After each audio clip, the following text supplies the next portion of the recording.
திருப்பரங்குன்றம் மலை பாதுகாப்பு ஆர்ப்பாட்டத்திற்கு புறப்பட்ட இந்து அமைப்பினர் கோவையில் கைது செய்யப்பட்டுள்ளனர். கூடுதல் விவரங்களை வழங்குகிறார் செய்தியாளர் நேசராஜ். நேசராஜ், வணக்கம். விவரம்.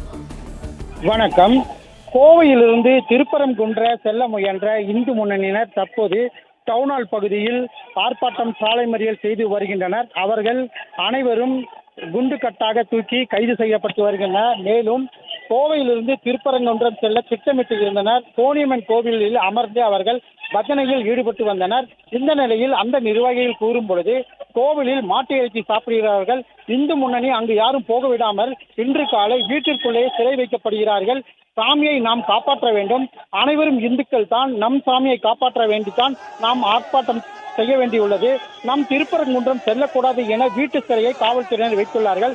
இந்து சமய அறநிலைத்துறை பணம் தான் நோக்கமாக உள்ளது எனவும் நாம் சிந்தித்து பார்க்க வேண்டும். நாம் நிம்மதியாக வாழ வேண்டும் என்றால் நாம் அனைவரும் ஒன்று சேர வேண்டும். தற்போது கோவை டவுன்ஹால் பகுதியில் இந்து முன்னணியினர் சாலை மறியலில் ஈடுபட்டனர். சாலை மறியலில் ஈடுபட்ட 30க்கும் மேற்பட்டோர் கைது செய்யப்பட்டனர். தற்பொழுது கோணியம்மன் கோவில் முன்பு கிட்டத்தட்ட 10க்கும் மேற்பட்ட காவல்துறை வாகனங்கள் நிறுத்தப்பட்டுள்ளன. ஆர்ப்பாட்டம் செய்த அனைவரும் தற்போது கைது செய்யப்பட்டு தனியார் மண்டபத்தில் அடைக்க உள்ளது குறிப்பிடத்தக்கது.